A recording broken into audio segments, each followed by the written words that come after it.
بسم اللہ الرحمن الرحیم۔ ایک فقیر دلی میں جامع مسجد کے باہر بیٹھ کر بھیک مانگتا تھا۔ اس کو بھیک مانگتے ہوئے 10 سے 15 سال ہو چکے تھے۔ یہ مسجد کے باہر بیٹھ کر کہتا کہ کوئی ہے جو اللہ کے نام پر مجھے 10 روپے دیتا جائے تو غریب اسے دعا دے گا۔ کچھ لوگوں کو رحم آتا تو وہ اسے چند روپے دے کر چلے جاتے اور کچھ ایسے ہی گزر جاتے۔ ایک انگریز جس کا نام ولیم تھا، اس کو سیاحت کا بہت شوق تھا۔ یہ سیاحتی مقامات پر جا کر مختلف چیزوں کا معائنہ کرتا تھا۔ وہ ایک عیسائی تھا جس کا اسلام سے دور دور تک کوئی واسطہ نہیں تھا۔ یہ دوسرے ملکوں میں سیاحت کے لیے جاتا رہتا تھا۔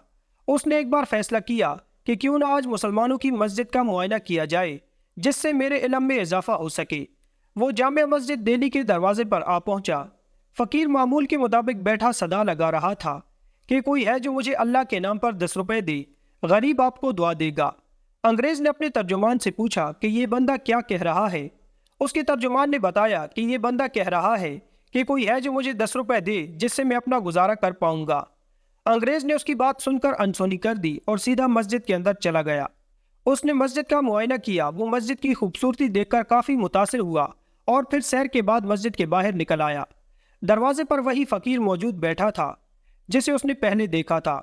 دوبارہ بھی بیکاری وہی لفظ کہہ رہا تھا کہ ہے کوئی بندہ جو مجھے اللہ کے نام پر 10 روپے دے۔ اس پر انگریز نے $100 نکالے اور ترجمان سے کہا کہ یہ فقیر کو دو اور کہو کہ تمہارا رب تمہیں کیا دے گا، یہ میری طرف سے لو اور عیش کرو۔ اس ترجمان نے وہ $100 فقیر کو دیے اور کہا کہ یہ انگریز نے دیے ہیں اور کہہ رہا ہے کہ تیرا رب تجھے کیا دے گا، یہ لو تم میری طرف سے اور عیش کرو۔ تو فقیر نے کہا کہ اس انگریز سے کہو کہ میں تو مانگ اپنے رب سے رہا تھا اور اس نے میری دعا انگریز کے ذریعے پوری کر دی۔ بے شک رزق کا وعدہ تو میرے رب نے کیا ہے اور صرف وہی دینے والا ہے۔ یہ بات انگریز کے دل پر جا لگی۔ اب انگریز دل ہی دل میں سوچنے لگا کہ بات تو بھیکاری کی بالکل ٹھیک ہے، اس کی مانگ تو جیسے بھی پوری ہوئی ہے ہو تو گئی ہے۔ مانگ تو یہ اپنے رب سے رہا تھا پر میرے ذریعے اس کے رب نے اس کی مانگ پوری کر دی ہے۔ انگریز پھر وہاں سے چلا گیا۔ کچھ دن تک مسجدوں کا معائنہ کرنے کے بعد انگریز نے سوچا کہ کیوں نہ اب ریگستان کا چکر لگا کر سیر و تفریح کی جائے۔ انگریزوں کے اندر جستجو ویسے بھی کافی پائی جاتی ہے۔ انگریز نے اپنی ترجمان سے کہا کہ مجھے ریگستان کا چکر لگانا ہے اور ہم وہاں پر کچھ دن رہ کر معائنہ کریں گے۔ جیسے ہی اگلی صبح ہوئی، انگریز نے اپنے دل کی مراد کو پورا کرنے کے لیے ریگستان کا رخ کر لیا۔ اب انگریز اور اس کا ترجمان یہ دونوں ریگستان کے اندر پہنچ گئے۔ انگریز نے ریگستان کے اندر آ کر کیمپ لگا لیا۔ 1 سے 2 دن یہاں پر معائنہ کرنے کے بعد اس کی دلچسپی اور بڑھ گئی۔ یہ اپنے ساتھ 2 دن کا سامان لائے تھے۔ ان کے پاس اب پانی اور سامان ختم ہو رہا تھا۔ انگریز نے اپنے ترجمان سے کہا کہ میرا دل واپس جانے کو نہیں چاہ رہا، میں یہاں پر کچھ دن اور رکنا چاہتا ہوں۔ تم شہر جا کر سامان لے آؤ کیونکہ ہمارے پاس آج تک کا سامان اور پانی بچا ہے، ایسا نہ ہو کہ یہ بھی ختم ہو جائے۔ اس کا ترجمان ریگستان سے روانہ ہو کر شہر کی طرف چلا گیا۔ 3 سے 4 گھنٹے گزر جانے کے بعد بھی اس کا ترجمان واپس نہیں آیا۔ قدرت کا کرنا ایسا ہوا کہ اچانک سے موسم کافی خراب ہونے لگ گیا۔ جب ریگستان کے اندر ریت کا طوفان آتا ہے تو انسان پوری طرح سے اس کے اندر دفن ہو سکتا ہے اور پتہ تک نہیں چلتا کہ انسان کہاں غائب ہو گیا ہے۔ اب کچھ ہی دیر میں اوپر سے گرد و غبار اٹھا اور اس نے پوری طرح سے انگریز کے کیمپ کو اکھاڑ ڈالا۔ انگریز ریگستان کے اندر کھو گیا۔ اوپر سے طوفان کافی تیز ہو چکا تھا۔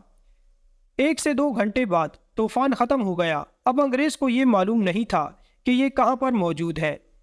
یہ 2 سے 3 فٹ ریت کے اندر دب چکا تھا۔ اس نے کسی طرح کر کے خود کو ریت سے باہر نکالنے کی کوشش کی مگر ناکام رہا۔ وہ بھوک اور پیاس سے نڈھال ہو چکا تھا اور روتا اور چیختا مگر کون اس کی مدد کو آتا۔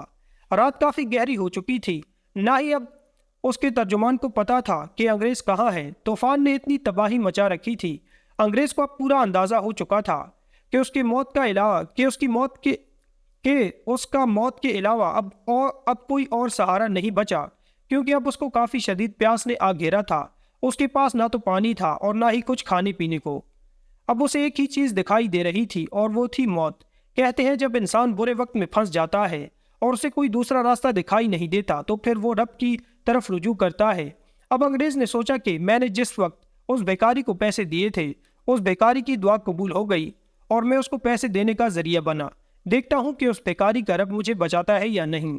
انگریز اسی وقت پکارنے لگا، اے اس بیکاری کے رب، تو نے تو اس بھیکاری کی سن لی تھی، اب میری بھی دعا سن لے، مجھے ہر طرف سے موت نظر آ رہی ہے، اب مجھے پتا ہے کہ میں نہیں بچ پاؤں گا، اب میرا آخری سہارا تو ہے، مجھے اس دلدل سے نکال، اگر وہ بھیکاری سچا تھا تو مجھے یہاں سے تو زندہ ضرور نکالے گا۔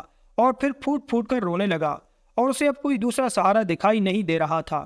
روتے روتے اس کی آنکھ لگ گئی، جیسے ہی اس نے آنکھ کھولی تو صبح ہو چکی تھی، اور اس کے سر پر اس کا ترجمان کھڑا اس کو جگانے کی کوشش کر رہا تھا اور اس کے منہ پر پانی ڈال رہا تھا۔